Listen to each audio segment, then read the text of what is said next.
তোমার বাবার চোখ বন্ধ হলে না বুঝবা দুনিয়া কাকে বলে।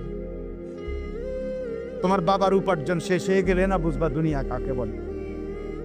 তোমার কাঁধে যখন উপার্জনের দায়িত্ব আসবে তখন না বুঝবা দুনিয়া কাকে বলে, রোজগার কত কষ্ট। সেদিন আমি একজন লোককে দেখছি, তাকাইয়া দেখছি অনেকক্ষণ, ট্রাকের থেকে সিমেন্টের বস্তা নামাইতেছে। আমি লোকটার দিকে তাকাইয়াছিলাম, সারাটা শরীর ঘামে। আমার মনে হয় যেন লোকটা মানে পানির মধ্যে, সারাটা চুল চেহারা তার ঘামে, ঘাম বাইয়া বাইয়া পড়তেছে।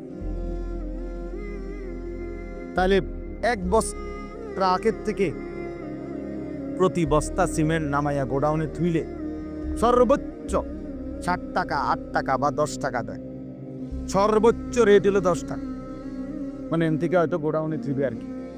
তাহলে 50 বস্তা সিমেন্ট যদি এই বেচারা নামায়, তাহলে প্রিয় যুবক ছেলে, 50 বার এই লোকটাকে, তোমার বাবাকে হতে পারে 50 বারই উনি কোমরটা বাদ। নাহলে কেমনে বস্তাটা লইব? 50 কেজি সিমেন্টের, 50 কেজি সিমেন্টের একটা বস্তা বেচারা কেমনে নিবে? প্রতিবারে তাকে কোমর বাঁকা করতে হয়েছে। প্রত্যেক বস্তা সিমেন্ট হয়তো ফালাইয়া ছোট্ট একটা গামছা হয়তো কোমরে থেকে খুলে আবার ঘাম মুচ্ছে, আবার আরেক বস্তা লেগে গেছে, আর গুনছে কয় বস্তা হইল।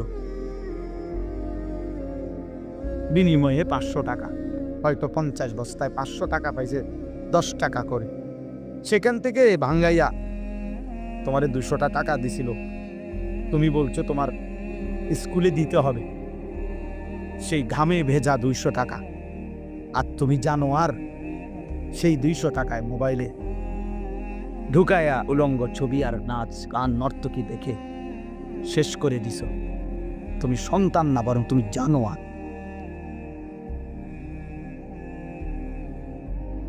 তুমি সন্তান, তুমি মানুষ না, বরং তুমি কুত্তা। তুমি জানো আর, তুমি জানো না তোমার বাবার এই 100টা টাকার পিছনে কতগুলো ঘাম ঝরছে, কতগুলো ঘাম ঝরছে।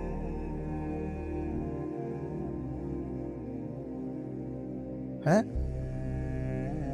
আমার আব্বা ছোটবেলায় আমরা দেখছি সারাদিন স্কুল করে আব্বা যখন আসতেন, প্রাইমারি স্কুলে মাস্টারি করতেন, মসজিদে ইমামতি করে। আমার আব্বার একটা বা দুইটা গেঞ্জি ছিল, গেঞ্জিগুলোর এই পাশে এই পাশে ঘামে ভিজা। তো আমার মনে আছে কোনো সময় গেঞ্জি ধুইতে দিলে আমরা ধুইতাম না, আমি ফাটতাম না, মানে ঘামের গন্ধে বাবার গেঞ্জি ভিজা থাকত। সেখান থেকে আব্বা, আমার মনে আছে, মাস শেষে প্রতি 300 টাকা মাদ্রাসায় পাঠাইছে আমার লেগে। একটা পোস্ট কার্ডে তখন মানি অর্ডার করতে হইতো টাকা, তো মানি অর্ডার করলে একটা ছোট্ট পোস্ট কার্ড আসছিল, এটার মধ্যে নাম ঠিকানা লিখতে হইতো, নিচে দিয়া একটু জায়গা ছিল, এইখানে নিজস্ব কোনো কথা থাকলে লিখতে হইতো যে আব্বা লিখতে, আনিস তোমার জন্য 300 টাকা পাঠাইলাম, বাবা টাকা পাইয়া জানাইও। তো আব্বারে জানাইতাম যে বাবা টাকা পাইছে। এই 300 টাকা গুনে গুনে 2 টাকা ডাইলবাজি, 2টা পরোটা, এমনি আমি গুনে গুনে খাইতাম, হিসাব গুনে গুনে। এই জন্য দোস্ত আমার, বন্ধু আমার, আমি বিষয়টা বললাম, মেহনত, যথাযথ পরিশ্রম মানুষকে দুনিয়াতেও ভালো করে, আখিরাতেও ভালো করে। অনেক নওজোয়ান, মাশাআল্লাহ, প্রিয় ভাই, আমি অনুরোধ করি, পরিশ্রমী হও, মেহনতি হও। এমন সুন্দর জীবন, সুস্থতা, এমন সুন্দর যৌবন, এই শুধু শুধু নারী দেখে দেখে অনা, এটা মিলে যাবে না। এই যে মহিলারে তুমি রাত দিন মোবাইলে দেখো, এগুলো পাইবা তুমি। তোমার একজন বিবি হবে, তোমার একজন স্ত্রী হবে, আর যেটা চাচ্ছ মনে, এটা পূরণ। এই পৃথিবীর লাখ লাখ কোটি কোটি মানুষ স্বামী স্ত্রীর মিলনে এরপরেই এই মানব প্রজন্ম এখানে আসে। আজ এটা তোমারও হবে। এটার জন্য অল্প বয়সে কুত্তার মতো হওয়া, চরিত্রহীন লম্পট, যে রাত দিন নারী দেখে, ছবি দেখে, জিনা ব্যভিচারের দৃশ্য দেখে, এমন নিকৃষ্ট জানোয়ার হওয়ার কোনো দরকার নেই। এটা এমনি মিলল। বিয়ে শাদী তো স্বাভাবিক বিষয়, স্বামী স্ত্রী, নারী পুরুষের মিলন, আল্লাহ তাআলার কুদরতি নিজাম। আল্লাহ বলছে আমি এটা ব্যবস্থা করে রাখছি, যথা সময়ই পৌঁছে যাবে। সময়ের আগে এক লোকমা খাবারও পৌঁছায়। আমরা কিতাবে পড়ছি, কিতাবের মধ্যে আছে, আমরা পড়ছি যে হে আল্লাহর বান্দা, তোমার লোকমা যদি, তুমি আসো জমিনে, আর তোমার একটি লোকমা যদি পাহাড়ের উপরেও থাকে, তো নিশ্চিত মনে রেখো, ইয়াকিন, পাহাড়ের উপরের ওই লোকমাটাই তোমার মুখে পৌঁছবে। আর আল্লাহর ওলিরা বলেন, যদি হে আল্লাহর বান্দা, তুমি মুখের কাছে দুই ঠোঁটের সামনে নিয়ে আসছো লোকমা, কিন্তু যদি সেটা তোমার ফায়সালাতে না থাকে, খোদার কসম, ওই লোকমা তোমার ভিতরে ঢুকবে না। নওজোয়ান ভাই, তোমরা যারা এখানে ওদিকে দাঁড়ায় আছো, দয়া করে পিছনে গিয়ে বসো, আর নাই তো চলে যাও। ভাইয়া দাঁড়ায় থাকুন, কারো যদি বসতে সমস্যা হয় দূরে চলে যাও, অন্য কোথাও চলে যাও, আর নাই তো এখানে বসে।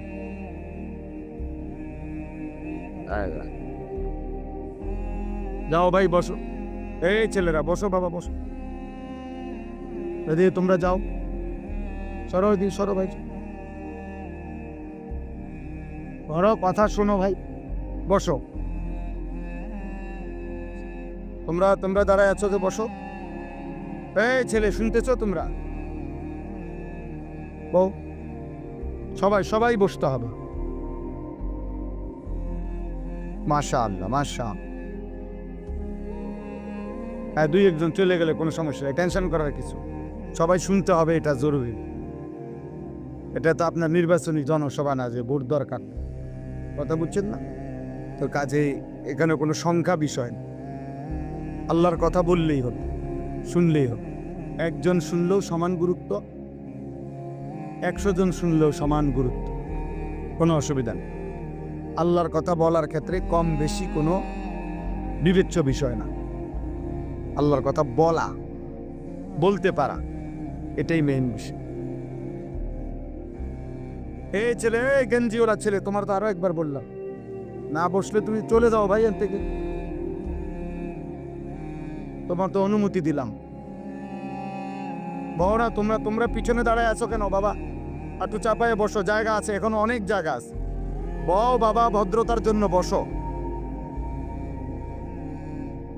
হ্যাঁ, নাই তো চলে যাও, মাশাআল্লাহ, কোনো অসুবিধা নেই।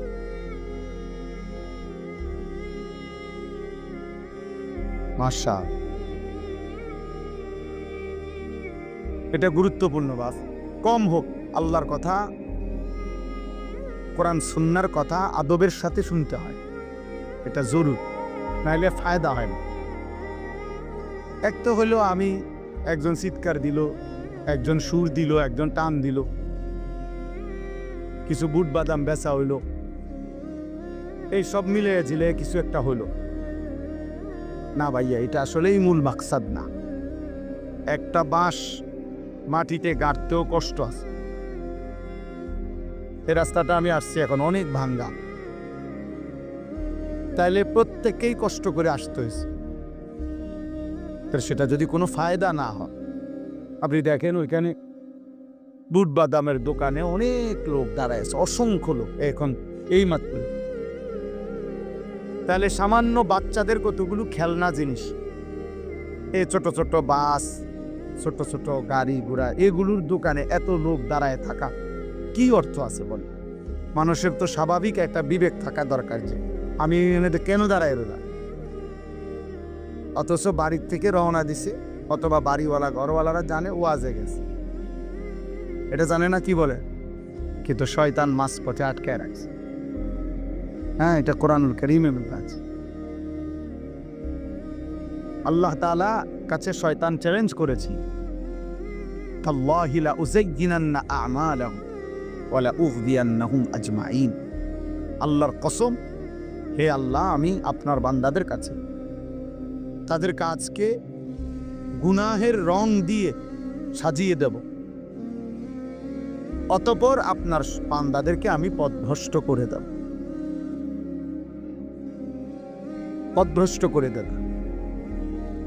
আল্লাযীনা দাল্লা সা'য়ুহুম ফিল হায়াতিদ দুনিয়া ওয়া হুম ইয়াহসাবুনা আন্নাহুম ইউহসিনুনা সুনআ। কোরআন শরীফে আছে, আল্লাহ বলেন, অসংখ্য ক্ষতিগ্রস্ত বান্দা আছে এমন, দিন রাত তারা তাদের পরিশ্রম, কর্মকাণ্ড, কাজকর্মের দ্বারা ভাবতেছে অনেক ভালো কিছু করছে। আল্লাহ বলেন, অথচ আসলে তারা ধোঁকা খাচ্ছে, বরং পথভ্রষ্ট হচ্ছে, নিজেদের সমস্ত আখিরাত খাসারা বরবাদ করছে, বরবাদ করতেছে।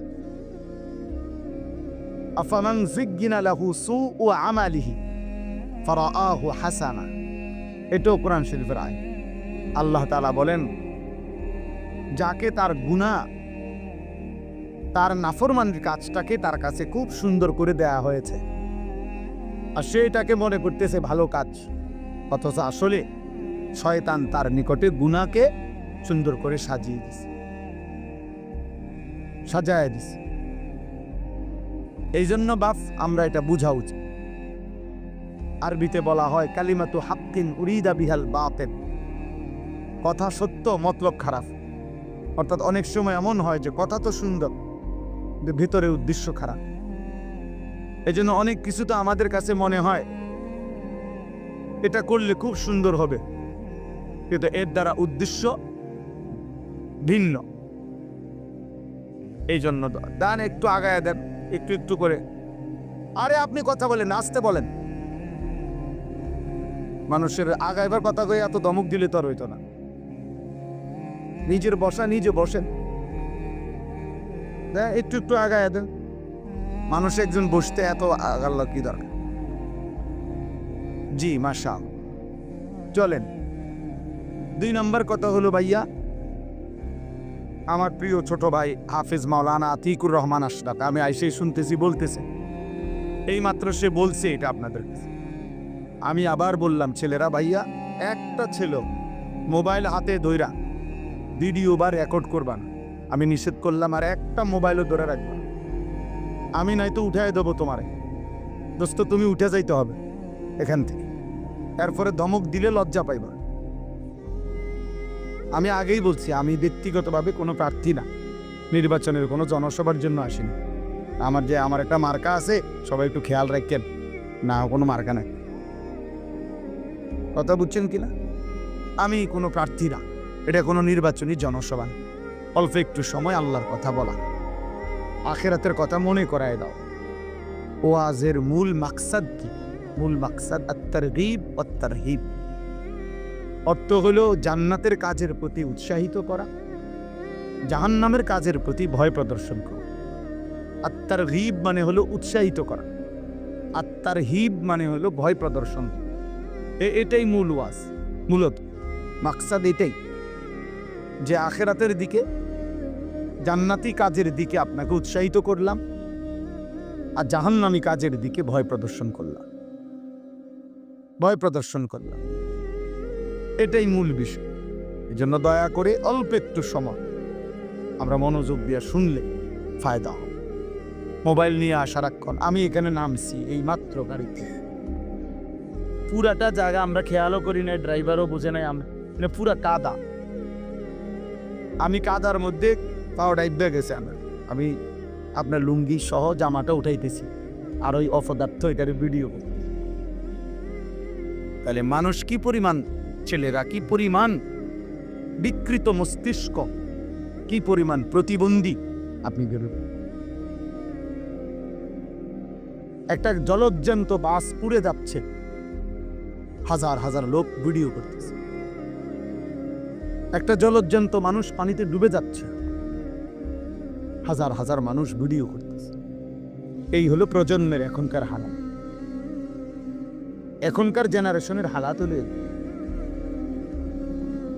এই কয়েকদিন আগে নোয়াখালীতে অনেকেই শুনছেন একজন প্রবাসীর পরিবারের 7 জন একটা মাইক্রোজে পানি করে গেছে, শুনছেন না, মারা গেছে। যে ওই লোকের একটা সাক্ষাৎকার দিছে, আমি নিজে শুনছি। বেচারা কানতে কানতে বলছে যে আমি মাইক্রোটা যখন পানি পড়ে গেছে, শত শত মানুষ আসছে পুকুরের পাড়ে, আমি প্রত্যেকের কাছে কাকতি মিনতি করছি, অনুরোধ করছি, কেউ একটু নামলো না পানিতে, যে চেষ্টা করলো না, সকলেই শুধু মোবাইল দিয়ে ছবি।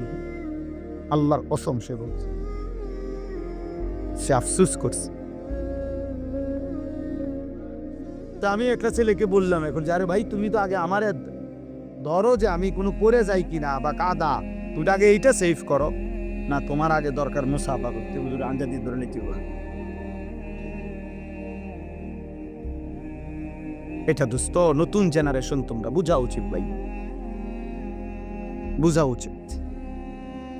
একটা মোবাইল যদি জীবনের সবকিছু হয়ে যায় 24 ঘন্টা, এই জীবন সামনে আগাবে না। আখেরাত তো পরের বিষয় ধরলাম, দুনিয়াও বেশি দিন টিকবে, দুনিয়াও বেশি দিন টিকবে।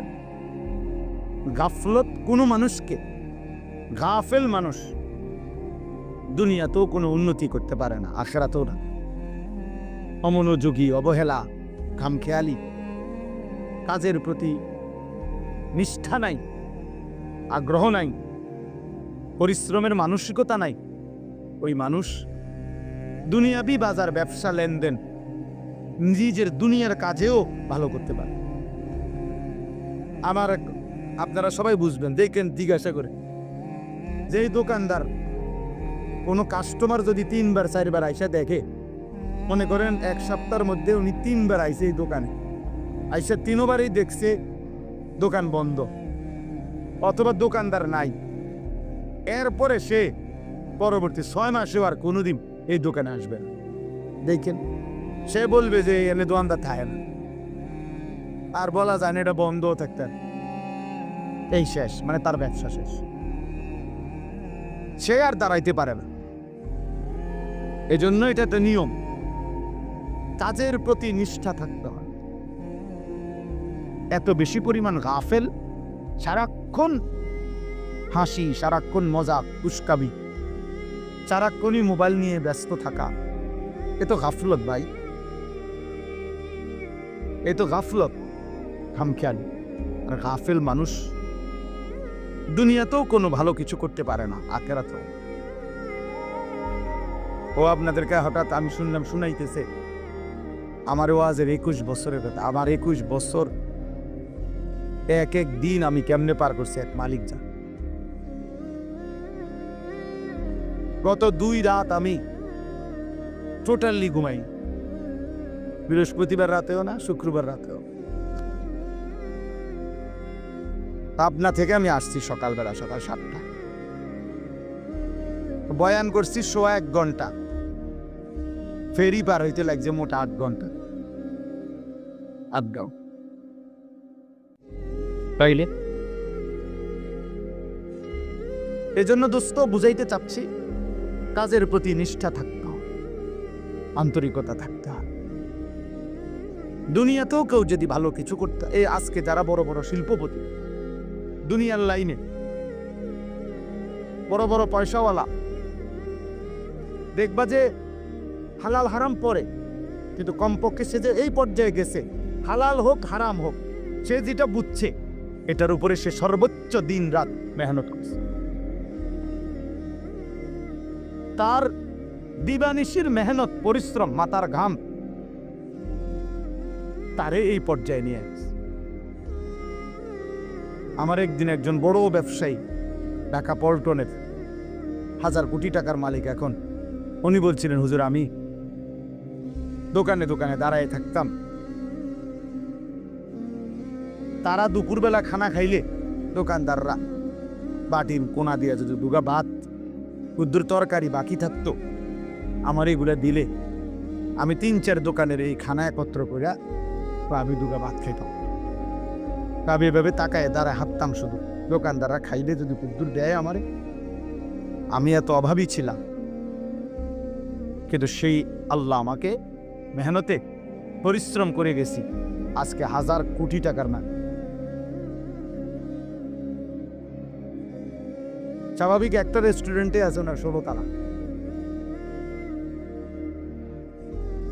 তাইলে দোস্ত দুনিয়া বললা,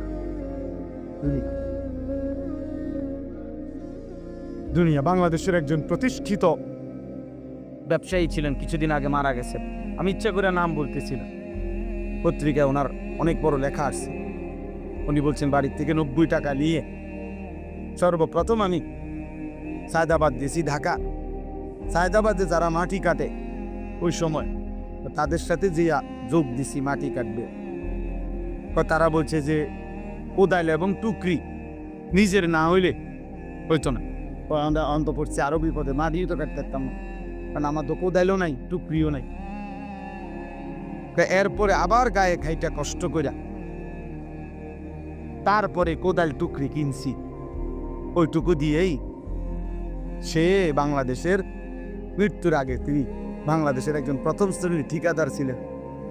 হাজার হাজার কোটি কোটি টাকার এই রোডের, হাইওয়ে রোডের কাজ করতেন। একটা সময় এই 90 টাকার পুঁজি। তাহলে ছেলেদেরকে বললাম, বাবা দুনিয়াও ভালো হবে না, এই ফেটে বাতে চুলবারে কোন রকমের জোড়াটানি এই চুলে ঘুরে কারে বাহারা দিন। এই কামে দূরে দিছে শয়তান তোমারে, ইবলিসে তোমার একটা মহান কাজ দিছে, যে তোমার একটি জীবনের শ্রেষ্ঠ কাজ হলো প্রতিদিন সকাল থেকে রাত ঘুম পর্যন্ত 1 লক্ষ বার তুমি মোট চুলের এরকম ছিঁড়াই। এই একটা তোমারে দারুণ কাজ দিছে শয়তান তোমারে, তোমার মতো ফালতু লোকের একটা কাজ করায় তোমারে একটা দারুণ কাজ দিছে, যে তুমি নিজের পয়সা দিয়ে এমবি ঢুকাইবা, আর সারা পৃথিবীর পাগল ছাগল, সুস্থ অসুস্থ, যে যা মোবাইলে দেয় তুমি শুধু টাইনে টেনে দেখবা। টাকা যাবে তোমার, সময় যাবে তোমার, হায়াত যাবে তোমার, কামাই হবে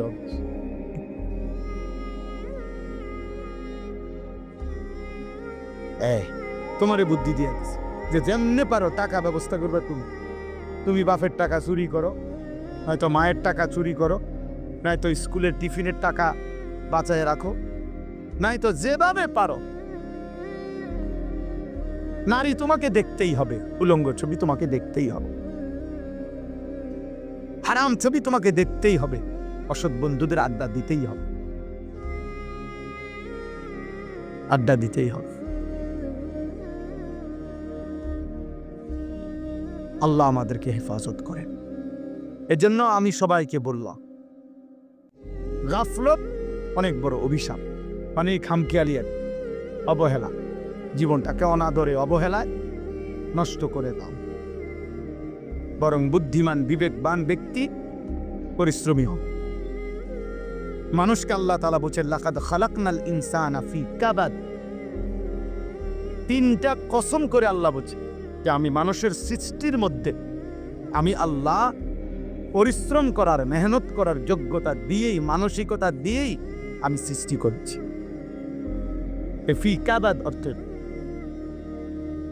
আমি আল্লাহ তাআলা মানুষকে মেহনত করার মানসিকতা, যোগ্যতা দিয়েই লাকাদ খালাকনাল ইনসানা, আমি মানুষকে সৃষ্টি করেছি। এজন্য সব ছেলেকে বললাম, এই ভূমিকা ছাড়াই কথা শেষ। কথার প্রসঙ্গে প্রথম কথাটা বল, গাফিল না হওয়া ভাইয়া, দুনিয়াও না আখিরাত না। ভালো উপার্জনের জন্য মেহনত করতে হবে, একটু সুখ, একটু সচ্ছলতা, ঘর বাড়ি চলাফেরা, পরিবারের একটু প্রশস্ততার জন্য মেহনতও চাই। আপনি ঘুমের থেকে উঠে জমিদারি করবেন, এ কয়দিন তাফালিন, কয়দিন মোটরসাইকেল নিয়ে মাতবুরি, মোবাইল একটা নিয়ে মাতবুরি, কয়দিন ভাইয়া, কয়দিন? তোমার বাবার চোখ বন্ধ হলে না বুঝবা দুনিয়া কাকে বলে।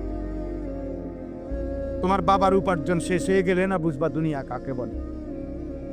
তোমার কাঁধে যখন উপার্জনের দায়িত্ব আসবে তখন না বুঝবা দুনিয়া কাকে বলে, রোজগার কত কষ্ট। সেদিন আমি একজন লোককে দেখছি, তাকাইয়া দেখছি অনেকক্ষণ, ট্রাকের থেকে সিমেন্টের বস্তা নামাইতেছে। আমি লোকটার দিকে তাকাইয়া ছিলাম, সারাটা শরীর ঘামে। আমার মনে হয় যেন লোকটা মানে পানির মধ্যে, সারাটা চুল চেহারা তার ঘামে, ঘাম বাইয়া বাইয়া পড়তেছে।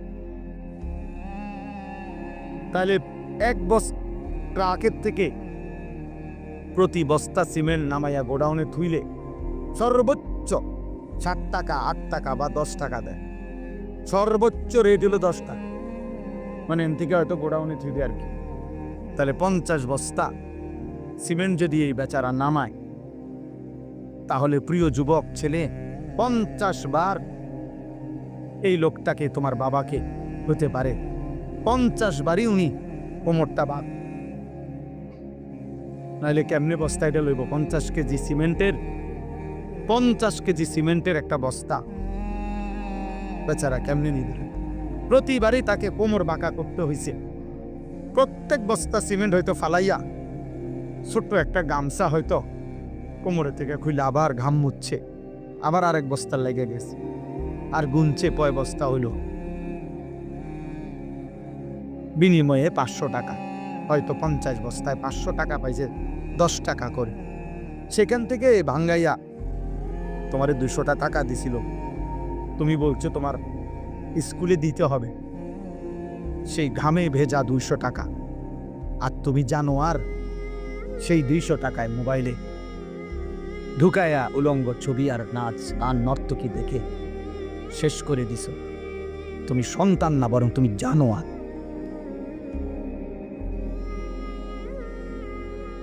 তুমি সন্তান, তুমি মানুষ না, বরং তুমি কুত্তা। তুমি জানো আর, তুমি জানো না তোমার বাবার এই 100টা টাকার পিছনে কতগুলো ঘাম ঝরছে, কতগুলো ঘাম ঝরছে।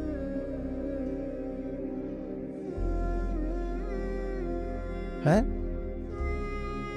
আমার আব্বা ছোটবেলায় আমরা দেখছি সারাদিন স্কুল করে আব্বা যখন আসতেন, প্রাইমারি স্কুলে মাস্টারি পড়তেন, মসজিদে ইমামতি করে, আমার আব্বার 1টা বা 2টা গেঞ্জি ছিল, গেঞ্জিগুলোর এই পাশে এই পাশে ঘামে ভিজা। তো আমার মনে আছে কোনো সময় গেঞ্জি ধুইতে দিলে আমরা ধুইতাম না, আমি পারতাম না, মানে ঘামের গন্ধে বাবার গেঞ্জি ভিজা থাকত। সেখান থেকে আব্বা, আমার মনে আছে, মাস শেষে প্রতি 300 টাকা মাদ্রাসায় পাঠাইছে আমার লেগা। একটা পোস্ট কার্ডে তখন মানি অর্ডার করতে হইতো টাকা, তো মানি অর্ডার করলে একটা ছোট্ট পোস্ট কার্ড আছিল, ওইটার মধ্যে নাম ঠিকানা লিখতে হইতো, নিচে দিয়া একটু জায়গা ছিল, এইখানে নিজস্ব কোনো কথা থাকলে লিখতে হইতো। আব্বা লিখতে, আনিস তোমার জন্য 300 টাকা পাঠাইলাম, বাবা টাকা পাইয়া জানাইও। আব্বারে জানাইতাম যে বাবা টাকা পাইছে। এই 300 টাকা গুনে গুনে 2 টাকা ডাইলবাজি, 2টা পরোটা, এমনি আমি গুনে গুনে খাইতাম, হিসাব গুনে গুনে। এই জন্য দোস্ত আমার, বন্ধু আমার, আমি বিষয়টা বললাম, মেহনত, যথাযথ পরিশ্রম মানুষকে দুনিয়াতেও ভালো করে, আখিরাতেও ভালো করে। অনেক নওজোয়ান, মাশাআল্লাহ, প্রিয় ভাই, আমি অনুরোধ করি, পরিশ্রমী হও, মেহনতি হও। এমন সুন্দর জীবন, সুস্থতা, এমন সুন্দর যৌবন, এই শুধু শুধু নারী দেখে দেখে অনা, এটা মিলে যাবে না। এই যে মহিলারে তুমি রাত দিন মোবাইলে দেখো, এগুলা পাইবা তুমি, তোমার একজন বিবি হবে, তোমার একজন স্ত্রী হবে। আর যেটা চাচ্ছ মনে, এটা পূরণ। এই পৃথিবীর লাখ লাখ কোটি কোটি মানুষ স্বামী স্ত্রীর মিলনে, এরপরেই এই মানব প্রজন্ম এখানে আসে। আজ এটা তোমারও হোক। এটার জন্য অল্প বয়সে কুত্তার মতো হওয়া চরিত্রহীন লম্পট, যে রাত দিন নারী দেখে, ছবি দেখে, জিনা ব্যভিচারের দৃশ্য দেখে, এমন নিকৃষ্ট জানোয়ার হওয়ার কোনো দরকার নেই। এটা এমনি মিলবে। বিয়ে শাদী তো স্বাভাবিক বিষয়, স্বামী স্ত্রী, নারী পুরুষের মিলন, তা আল্লাহ তাআলার কুদরতি নিজাম। আল্লাহ বলছে আমি এটা ব্যবস্থা করে রাখছি, মানে যথা সময়ই পৌঁছে যাব। সময়ের আগে এক লোকমা খাবারও পৌঁছান। আমরা কিতাবে পড়ছি, কিতাবের মধ্যে আছে, আমরা পড়ছি যে হে আল্লাহর বান্দা, তোমার লোকমা যদি, তুমি আসো জমিনে, আর তোমার একটি লোকমা যদি পাহাড়ের উপরেও থাকে, তো নিশ্চিত মনে রেখো, ইয়াকিন পাহাড়ের উপরের ওই লোকমাটাই তোমার মুখে পৌঁছবে। আর আল্লাহর ওলিরা বলেন, যদি হে আল্লাহর বান্দা, তুমি মুখের কাছে দুই ঠোঁটের সামনে নিয়ে আসছো লোকমা, কিন্তু যদি সেটা তোমার ফয়সালাতে না থাকে, খোদার কসম ওই লোকমা তোমার ভিতরে ঢুকবে না। যেটুকু বরাদ্দ ওইটা যদি পাহাড়েও থাকে, সেখান থেকে নেমে আসবে। যেটা বরাদ্দ নাই, সেটা ঠোঁটের কাছে থাকলেও সেটা কি হবে না, হিলবে।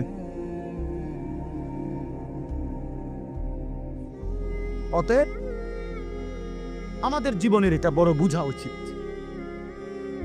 আমি বেশি আফসোস করি যে ছেলেরা, বাবা কেন বুঝতেছে না যে তুমি তোমারে চিনলা না কেন? কমপক্ষে ডানে বামে তাকাইও না, এই সমাজের কারো দিকে তাকাইও না। তাকাও তো একটু যে আমি কি করছি সারাটা দিনে। এটা কি একটা সুস্থ মানুষের কাজ? সারা দিনে আমি বেশি ব্যস্ত ছিলাম। আজকে মাগরিব পর্যন্ত আমার বাচ্চা অসুস্থ ছিল, আর আমি ডাক্তার দেখাইয়া বাসাত রাইখা সুদন্যপুর আমার শায়েখ আরিফ বিল্লাহ আল্লামা মুফতি মুশতাকুন নবী কাসেমি হজরতের মাদ্রাসায় আমি যাইতে হয়েছে মাগরিবের পর। ওইখানে ইসলাহি মাহফিল, সেখানে আমি 20 মিনিট বয়ান করছি। এরপরে এখানে আসছি। আমি বারবার যোগাযোগ হইতেছে যে দেরি হয়ে যাইতেছে, বা আমার আরেকটা মাহফিল আছে, সবই ঠিক আছে, কিন্তু আমি মাঝখানে ঠিকই এরপরেও এলিটগঞ্জ পাম্পে আমরা এশার নামাজ জামাতে পড়ে আসছি। মাহফিল যদি কাইতে হইয়া যায়, শীত হইয়া যায়, আমাকে আমার নামাজ পড়তে হবে না? শ্রোতা যদি চলেও যায়, আমাকে আমার নামাজ পড়তে হবে না?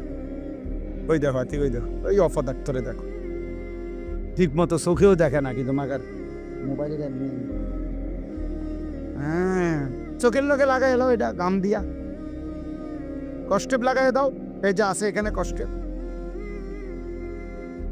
হ্যাঁ হ্যাঁ, না না, লজ্জা লজ্জা হবে কোন দিন? কোন দিন হবে বলেন? হায়া হবে কোন দিন? তাইলে শিখবে কোন দিন আমার ছেলেরা? সন্তান শিখবে কোন দিন? ফেরাবে কে এদেরকে? কারো।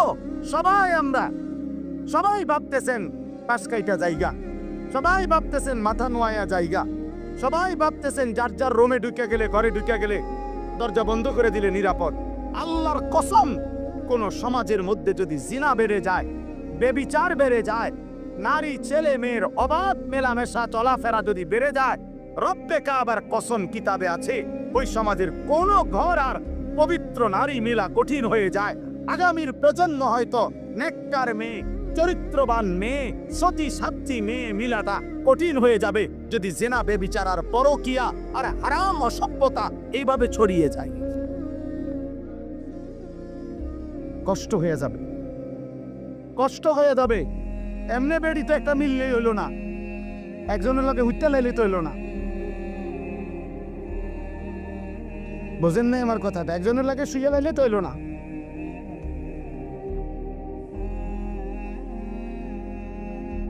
বিবাহ মানে তো একজন মেয়ের সাথে নারীর সাথে শুয়ে লাউন না।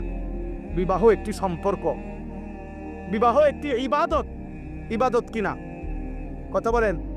আল্লাহ কোরআনে বলছে ফানকিহু, তোমরা বিবাহ করো। তো যেটা আল্লাহর হুকুম, এটা ইবাদত কিনা? নবীজি সাল্লাল্লাহু আলাইহি সাল্লাম বলছে আন-নিকাহু মিন সুন্নতি, বিবাহ আমি রাসূলের সুন্নাত। তো যেটা নবীর সুন্নাত, এটা উৎসব নাকি ইবাদত? এটা ফুর্তি নাকি ইবাদত? নবীর সুন্নত এটা ফুর্তি নাকি ইবাদত? তাহলে বিবাহ কি? ইবাদত। আল্লাহর হুকুম, এ কারণেও ইবাদত। নবীর সুন্নাত, এ কারণেও ইবাদত। ইবাদত ইবাদত এক। 2 নাম্বার, বিবাহ মানে একটি ছেলে মেয়ের এই সম্পর্ক শুধু উপভোগের সম্পর্ক নয়, বরং এই স্বামী স্ত্রী মানে এখান থেকে কিয়ামত পর্যন্ত একটি প্রজন্ম। আমার দাদা দাদির মিলনে আমার বাবা, মা বাবার মিলনে আমি, আমার স্ত্রী পরে আমার সন্তান। তাহলে এইভাবে এটা একটা সিরিয়া, এটা একটা সিরিয়া। আমার দাদা 5 ওয়াক্ত নামাজ পড়ছেন রমজান মাসে, পুরা রমজানে মসজিদে ছিলেন, শেষ 10 দিন এতেকাফ করছেন। ঈদের চাঁদ উঠছে, ঈদের দিন দাদা সকালবেলা ভোরে মসজিদ থেকে বের হইয়া ঈদের নামাজ কইরা ঘরে আসছে। চাচারে কইছে, ছোট চাচারে, স্যার যে আমি আমার শ্বশুর বাড়ির যামু, আমার একটা রিস্কা এনে দে। আমার চাচার নাম হোসেন, মানে হুসাইন। ওই যে হোসেন, আমারে একটা রিস্কা এনে দে ফুত, আমি আমার শ্বশুর বাড়ির যাম। দাদা বুড়া মানুষ। আমার চাচা বলছে, আব্বা আম্মে মুরব্বী মানুষ, শেষ বয়স, আপনি মাত্র মসজিদে অন কি শ্বশুর বাড়ি যাইবেন? আমরা সব সেমাই চিনি রাঁধছি, আপনি খাবেন। দাদা কয় না, আমি যামুই, তুই রিস্কা না আনলে বাদ দে। নাতি মানে আমার চাচার ছেলে ইদ্রিস পরে বলছে, নাতি তুই আমার হাতে ধর, দাদা যামুই শ্বশুর বাড়ি। এই কথা বলে দাদা একটু সামনে গেছে, মাঝ পথে পাশের গ্রাম, 2 গ্রাম পরে আমার দাদার শ্বশুর বাড়ি ছিল। দাদা মাঝখানেই রাস্তায় কাইত হইয়া পড়ে গেছে। সন্ধ্যাবেলায় আমার দাদা কবরে চলে গেছে, মারা গেছে। আমার দাদা ঠিকই বুঝছে যে আমি শ্বশুর বাড়ি যাব। তাহলে আমার দাদা নেককার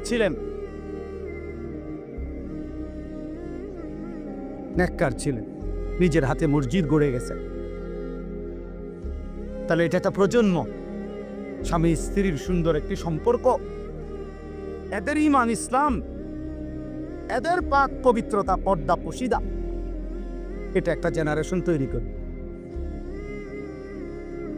গোবর থেকে দুর্গন্ধই বের হবে, গোলাপ ফুল থেকে সুঘ্রাণই বের হবে। অতএব রাস্তায় রাস্তায় ঘুরতো যে মেয়ে, বিবাহের আগে কোনো না কোনো ছেলের সাথে হারাম কোনো সম্পর্ক করত যে মেয়ে, আল্লাহর কসম ওই অপবিত্র মেয়ে থেকে পবিত্র কিছু আশা করা যাবে না। এই গোবর থেকে দুর্গন্ধই বের হবে, এই গোবর থেকে দুর্গন্ধই বের হবে।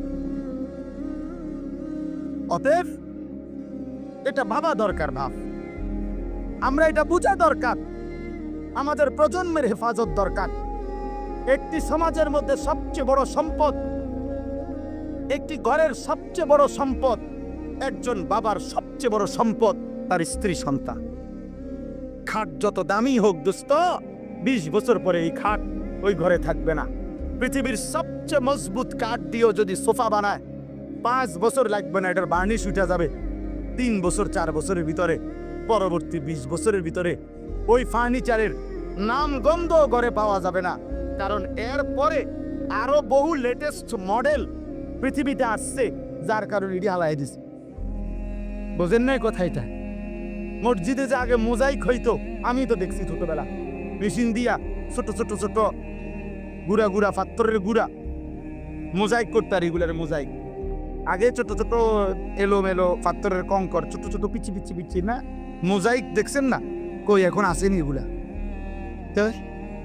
মোজাইক ভাঙ্গে টাইলস লাগা, মানে এমন মসজিদ যেখানে আগে মোজাইক ছিল, কয় না এটি ওনার ভাল লাগে না, আরে উড়া টাইলস, পুরা মসজিদ টাইলস করো, টাইলস কর।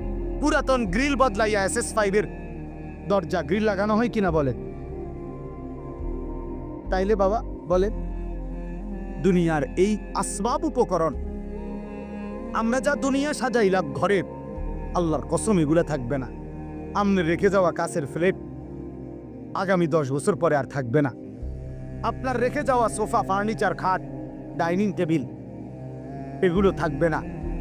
এগুলা বংশধররা ফেলে দিবে, নায়নাতকুররা ফেলে দিবে, কিন্তু আপনি যেই ছেলেটাকে গড়ে গেলেন, আপনি যদি মেয়েটাকে দিন শিখায়া যান, পর্দা শিখায়া যান, ছেলেটাকে আল্লাহর কোরআন শিখায়া যান, খোদার কসম তার প্রতিটা সেজদা মৃত্যু পর্যন্ত ওই বাবা আমার আমল নামার মধ্যে নেকি নিয়ে আসে,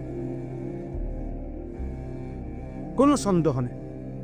আল্লাহ নবী সাল্লাল্লাহু আলাইহি সাল্লামের হাদিস কত শুনছেন আপনারা। ওয়াজে উলামায়ে কেরাম বলে আপনাদেরকে যে মান ক্বারা আল কোরআন ওয়া আমিলা বিমা ফীহি উলবিসা ওয়ালিদাহু তাজান ইয়াউমাল কিয়ামা। আল্লাহ নবী সাল্লাল্লাহু আলাইহি সাল্লাম বলেন, যে কোরআন পড়লো, কোরআন অনুযায়ী জীবন চালাইলো, ওই ব্যক্তির মা বাবাকে কিয়ামতের দিন নূরের মুকুট, আলোকিত মুকুট পরিধান করানো হবে। নবীজি বলছে, তাহলে ভাবো তো, যদি বাবা মাকে এই মর্যাদা দেওয়া হয়, তাহলে যে কোরআন পড়লো সরাসরি, যে নিজে আমল করলো, ফামা যান্নুকুম বিল্লাযী আমিলা বিহাযা, তাকে আল্লাহ কি পুরস্কার দিবে? যে কোরআন পড়ছে, যে কোরআন আমল করছে। বাপ্পারে যদি আল্লাহ সম্মান দেয়, তো হাফেজে কোরআনকে কি দিবে? আলেমে দ্বীনকে আল্লাহ কি দিবে?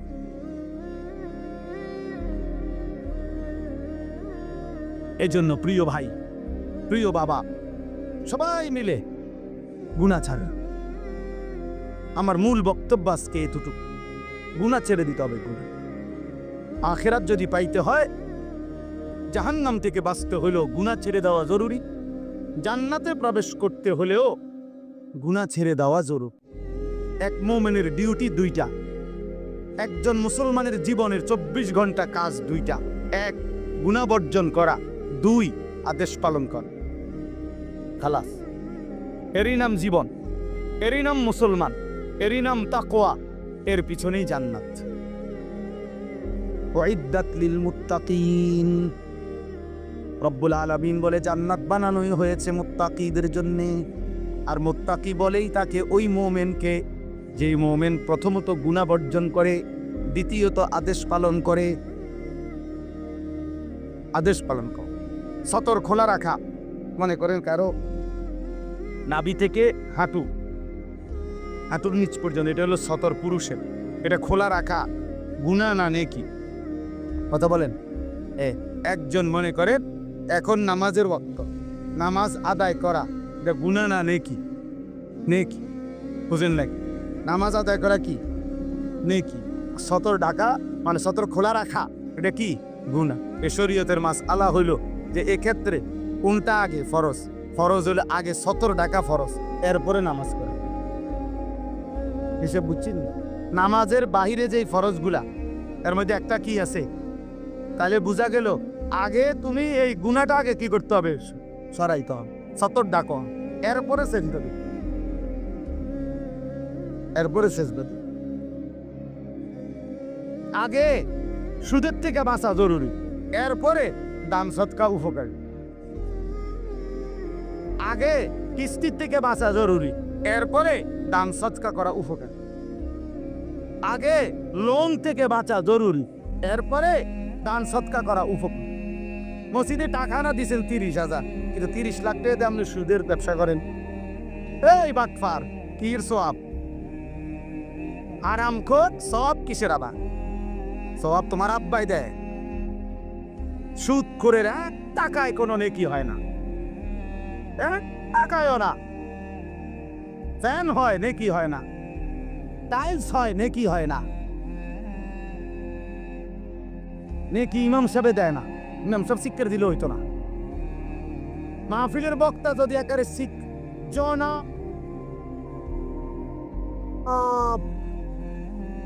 অমুকে অমুক 30,000 মার হাবা, হাবারে মার, যা ফারস মার, তারে কেয়া দিল কেন? মার কন্যা। ফেরেস্তা বলবে আল্লাহ সুদের টাকা, আল্লাহ বলবে বাদ দাও, হালাই দাও। কেলো এলা ঘেরা, কিন্তু তুমি লেখো না, নেকি লেখো। টাকা নেওয়া যায়, বলে নেয় কেন? হ্যাঁ নেওয়া যায়, এইটাও কথা। আপনি হয়তো বলবেন আরে এরপরে হুজুর আপনারা নেন কা, টাকা নেওয়া যায় কিন্তু নেকি হবেন। এইটাই এখন বুঝাইছিলাম ওই নুরুন নবী ভাইরে, আমার গাড়ির ছিল। এটা জরুরি বিষয়। নেকি হবে না। নেকি হইতে হলে হালাল হইতে হয়। দুনিয়াবি লেনদেন করা এটা ভিন্ন মাসআলা। আপনি যদি না বুঝেন আপনারা আলেম থেকে বুঝে নিন, কিন্তু বুঝাইতে চাচ্ছি এটা জরুরি মাফ। গুনাহ ছেড়ে দাও। তাহলে আগে জরুরি কি বলেন? আমি কথা শেষ করে ফেলবো এখন। আগে জরুরি কি? দাফউল মুদাররাতি মুকদ্দামুন আলা জালবিল মানফা। আরবি ভাষার গুরুত্বপূর্ণ মূলনীতি এটা, যে আগে ক্ষতি সরাও, এরপরে উপকার আনো। উপকার পরে, আগে কি? কথা বলেন না, ক্ষতি সরাও। এইটার আচ্ছা, মনে করেন একটা জানালার গ্রিল, এটার মধ্যে রং দিবে, কি দিবে? এই রং দিতে হইলে মনে করে এটা পুরান হয়ে গেছে, ঝংকার পড়ে গেছে, নিয়ম কি? আগে ঝংকার ফেলতে হবে না আগে রং দিতে হবে? এই আগে শিরিষ কাগজ দিয়া ঝংকার ফেলতে হবে, এরপরে কি করতে হবে? আগে ক্ষতি সরাও, আগে গুনাহ ছাড়ো, এরপরে সেজদা দাও। এক সেজদা আল্লাহর আরশ ছুঁয়ে যাবে। একবার জমিন থেকে আল্লাহ ডাক দিবা, রবের আরশ কাইপাও। শর্ত কি? গুনাহ ছেড়ে, গুনাহ ছেড়ে, গুনাহ ছেড়ে। আরো বাংলা উদাহরণ দেই, আমরা বাঙালি উদাহরণ আছে। কোনো ব্যক্তি মনে করেন কারো বাড়ির দরজায় গেইটে ভিক্ষার জন্যই মনে করেন হাত পাতছে, এই সময় বাড়িওয়ালার কুকুর, পালা কুকুর খেউ খেউ কইরা দরজার সামনে আইছে, বেটা মানে ধরে লেব দশা। এখন এই লোক কি বলবে? বাড়িওয়ালার আগে কি বলবে? যে কি সরাও, আমার চাল লাগতো না ভাই, আল্লাহ দোহাই, আমার কি লাগবে না, তুই এটা সরা ভাই, এটা সরা। কামড় না দোক, কামড় না দোক, শুধু এটারে কয় কি ভিক্ষা থাক, কুত্তা সামলাও, চাল লাগবে না, উপকার করণ লাগতো না ভাই, ক্ষতি যাতে না করে, ক্ষতি যাতে না। এজন্য এক মোমেনের প্রথম ডিউটি, যুবক হোক বৃদ্ধ হোক, আমি হই তুমি হই, আলেম হোক পাবলিক হোক, আপনি মনে রাখবেন। আপনারা অনেক সময় অনেকে আছে বলে, আরে হয়তো লম্বা লম্বা হুজুরের মধ্যে তো দোষের অভাব নাই, বলে কি না বলেন? আমিও তো বলি হুজুরের মধ্যে দোষের অভাব নাই। হুজুররা কি বেহেশতের থেকে নিয়ে আসছে? আমি কি এখন বেহেশতের থেকে আসছি না ক্যান্টনমেন্ট থেকে আসছি? ময়নামতি সাবের বাজার আমার বাসা, হ্যাঁ, আমি কোনো বেহেশতের থেকে আসছি? মানে আপনি যদি মনে করেন কোনো হুজুরেরও দোষ আছে, হ্যাঁ হ্যাঁ, তো আপনি আমার জন্য দোয়া করেন। আমরা আমাদের জন্য দোয়া করি না? কথা বলেন না কেন? তা আপনারা আমার জন্য দোয়া করবেন যে আল্লাহ ওনারও গুনাহ থেকে বাঁচান, ওনারও আল্লাহ আপনি নেক আমলের তৌফিক দেন। আমি আপনার কাছে দোয়া প্রাপ্য না? কথা বলেন না কেন? তো তাইলে অসুবিধা কি? এটা কিন্তু সূক্ষ্ম ধোঁকা, সূক্ষ্ম ধোঁকা। আপনি চোখের সামনে দেখতেছেন আমরা দুইজন, তো এখন আমি পড়ে গেছি পানিতে, তো এরপরে আপনার দায়িত্ব এটা, আর আমি থাকি লাভ কি? এটাই তো কথা। এটা কোনো বুদ্ধিমান করবে? এটা আমার সাথী আগুনে পুড়ে গেছে, আর আমি হুজুরে যে না আগুনে পুড়ে গেছে, তো আর আমি পাবলিক থাকতে কিনবো, আমরাও আগুনে পুড়ে যাই, এটা নিয়ে নিয়ম। তো যদি মনে করেন আমি ভুলে করে ফেলছি, যদি মনে করেন আমি গুনাহ করছি, যদি মনে করেন আমি হারাম করছি, এই বলে কি আপনিও হারাম করবেন? এটা জরুরি কথা। গুনাহ ছেড়ে দেন। এই আজকের মূল বক্তব্য এটা, গুনাহ ছেড়ে দেন। এক মোমেন প্রথম কি ছেড়ে দিতে হবে? গুনাহ ছেড়ে দিন। বিষয়টা কঠিন হইল, এটা আমাদের আল্লাহর আদেশ, আর আল্লাহর আদেশের উপরে কঠিন না সহজ, পারতেছি না এত কথা বলার কোনো সুযোগ নাই। আপনার যদি মন নাও চায়, আপনার যদি বিবেকে নাও চায়, আপনার যদি কলজাটা ফাইটাও যায়, তারপরেও আপনি আল্লাহর হুকুমের জন্য গুনাহ ছাড়তেই হবে, ছাড়তেই হবে, ছাড়তেই। কার হুকুম এটা? আমার মালিকের। বসে আদেশ করছে, অতএব অনেক সময় অনেক কাজ ভাল লাগতেছে না, তারপরও অধীনস্থ কর্মকর্তা তার বসের আদেশ মন না চাইলেও পালন করতে হয়। আর মন চাইলে তো ভালোই, মন চাইলে তো কি ভালো। এটা জরুরি বিষয়। এজন্য গুনাহ ছেড়ে দাও, গুনাহ ছেড়ে দাও। তাকওয়ার প্রথম অর্থ গুনাহ বর্জন, দ্বিতীয় অর্থ আদেশ পালন। আর আল্লাহ এটাই বলছে, ইয়া আইয়ুহাল্লাযীনা আমানুত্তাকুল্লাহ, ইয়া আইয়ুহাল্লাযীনা আমানুত্তাকুল্লাহ। কোরআনুল কারীমে প্রায় 7 বার এই কথাইটা আল্লাহ বলছে, হে ঈমানদার, তাকুল্লাহ, কুল্লাহ, কুল্লাহ, কুল্লাহ, কুল্লাহ, তাকুল্লাহ, তাকুল্লাহ।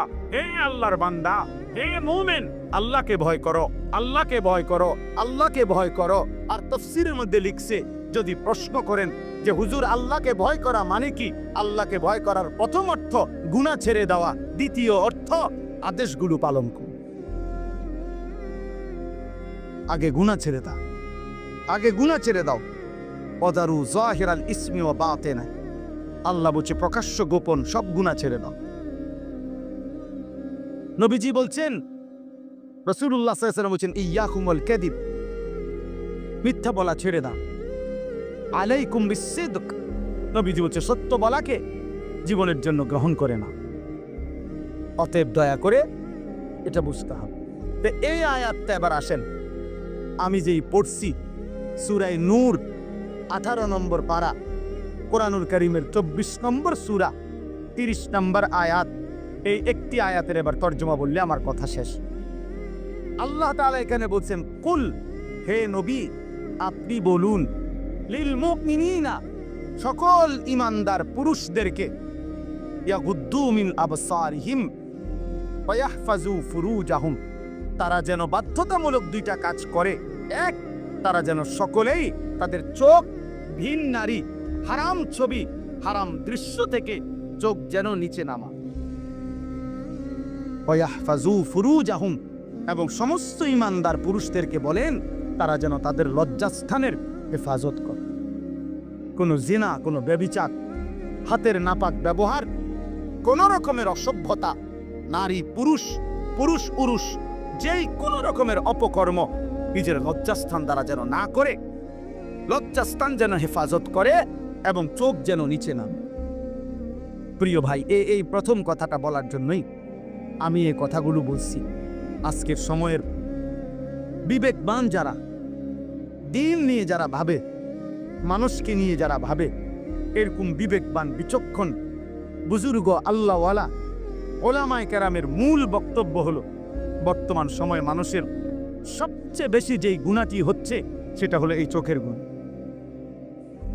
কিসের গুনাহ বলেন? এই চোখের। দিবা নিশি আমাদের মা বোনেরা বেপর্দা রাস্তায় চলছে, নিজেদের ভিন্ন রকমের অঙ্গভঙ্গি, আর এটা পুরুষ প্রতিনিয়ত দেখছে, অথচ এটা হারাম। মোবাইলে প্রতিনিয়ত কিশোর যুবক ছেলেরা, একটা বয়সী ছেলেরা একেবারে বেসামাল এই বড় মোবাইল ব্যবহার করে রাত নাই দিন নাই সারা রাত নারী ছবি অস্থি দৃশ্য দেখছে, অথচ খোদার কসম এটা একদিন জাহান্নাম ছাড়া আর কিছুই মিলবে না।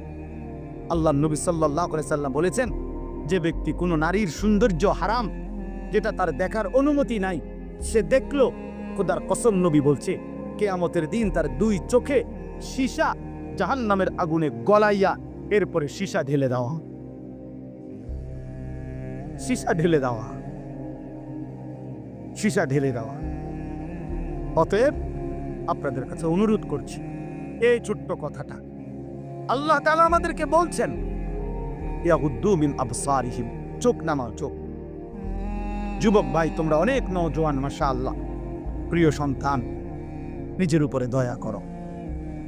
এই মোবাইলের অব্যাহত নেশা তোমারে ক্ষতিগ্রস্ত করবে। একদিন তুমি দুনিয়াও আগামাতা কিছুই খুঁজে পাবা না, আখেরাত। বয়স্ক বাবা যারা আছেন এখনো 50-60 বছর, অথচ এখনো চা দোকানে, টেলিভিশনে নাটক, সিনেমা, নর্তকীর নাচ দেখার অভ্যস্ত বা অভ্যাস আছে। আল্লাহর ওয়াস্তে চাচা ছেড়ে দাও, এটা অসভ্যতা ছাড়া এই বয়সে আরো বেশি অসভ্যতা। এই জন্য আল্লাহ নবী সাল্লাল্লাহু আলাইহি সাল্লাম স্পষ্ট বলছেন, রাগ হবেন না।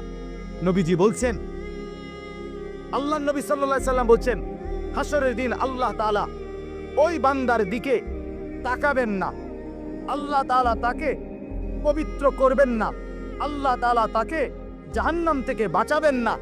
এই কথা বলতে গিয়ে 1 নম্বরে যার কথা বলছে, নবীজি বলছেন যে আশ-শাইখুজ জানি যে বুড়া ব্যভিচারী, খোদার কসম, বয়স বেশি, বয়স হয়ে গেছে, অথচ এখনো জেনাকার ব্যভিচারী। আর চোখ দিয়ে ভিন নারী দেখলে এটাও জিনা, হাত দিয়ে ছুঁয়ে দিলে এটাও জিনা, কান দিয়ে শুনলে ভিন নারীর কথা, হারাম কথা, এটাও জিনা, অন্তর দিয়ে কল্পনা করলে এটাও জিনা, লজ্জাস্থান দিয়ে জিনা করলে এটাও জিনা। নবীজি বলছেন। অতএব আল্লাহ নবী সাল্লাল্লাহু আলাইহি সাল্লাম বলেন, বয়স্ক হওয়ার পরও যে জিনার অভ্যাস, হারাম নারী দেখার অভ্যাস, বাস্তবে হোক আর মোবাইলে হোক আর টেলিভিশনে হোক আর সাদোয়ানে হোক, এই বদভ্যাস যে ছাড়ে নাই, আল্লাহ তাআলা তার দিকে কিয়ামতের দিন তাকাবেন না, আল্লাহ তাকে পবিত্র করবে না, আল্লাহ তাকে জাহান্নাম থেকে বাঁচাবে। অতএব দয়া করে জওয়ান কিংবা বৃদ্ধ এবং নারীরা যারা, পরের আয়াতে আল্লাহ বলছেন, ওয়াকুল্লিল মুমিনাত ইয়াগদুদনা মিন আবসারিহিন্না ওয়া ইয়াহফাজনা ফুরুজাহুন্না। আল্লাহ বলছে মুমিন মহিলাদেরকেও বলেন তারা যেন ভিন পুরুষ থেকে তাদের চোখ নামিয়ে রাখে এবং তারাও যেন তাদের লজ্জাস্থান হেফাজত করে। অতএব চোখ হেফাজত করা, হারাম দৃশ্য, হারাম ছবি, অশ্লীল নাচ গান, হারাম নারীর দিকে তাকানো যত মন চাইবা, যদি কলিজা ছিঁড়েও যায়, যদি কলিজা ছিঁড়েও যায়, হাজার লক্ষবারও যদি মন চায়, প্রিয় যুবক আমার, নওজোয়ান সাথী আমার, প্রিয় ভাই আমার, বন্ধু আমার, মুসলমানের সন্তান, তুমি ফিরে আসো। আমি এক বন্ধু অনুরোধ করলাম, এতে করে লাভ কি হবে? যালিকা আজকা লাহুম।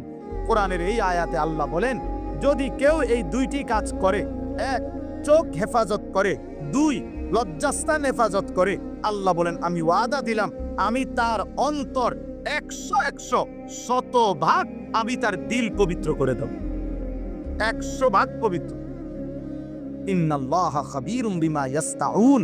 আল্লাহ বলে, বান্দা যখন তোমরা যাই করো না কেন, যেভাবেই করো না কেন, একাকী কিংবা লুকিয়ে, রাতের আধারে কিংবা গভীর রজনীতে, এয়ারফোন লাগাইয়া কিংবা লাইট নিবাইয়া, দরজা বন্ধ করে কিংবা সিটকারি লাগাইয়া, রাতের গভীরে কিংবা পাহাড়ের জঙ্গলে কিংবা পাহাড়ের চূড়ায় কিংবা জঙ্গলের গভীরে কিংবা সাপ্তবক জমিনের নিচে কিংবা সাত আসমানের ঊর্ধ্বে, যেখানেই যা করো না কেন, আমি খবর রাখি, খবর রাখি, আমি দেখি বান্দা, আমি দেখি বান্দা, আমি দেখি। অতএব দোস্ত আমার, আল্লাহকে আড়াল করা সম্ভব? আল্লাহকে ফাঁকি দেওয়া সম্ভব? আল্লাহ তাআলার দৃষ্টির আড়ালে যাওয়া সম্ভব না। অতএব এতটুকুই সবক, আমরা যদি ইমানদার হই, আমরা যদি মুমিন হই, তাহলে আমাদের নারী, আমাদের পুরুষ, আমাদের কিশোর, আমাদের যুবক, আমাদের মা, আমাদের বোন, আমাদের স্ত্রী, আমি হুজুর, আপনি পাবলিক, আমরা সবার দায়িত্ব চোখ হেফাজত। কি হেফাজত করা? কারণ চোখ হারাম নারী দেখা গুনাহ কিনা? বল।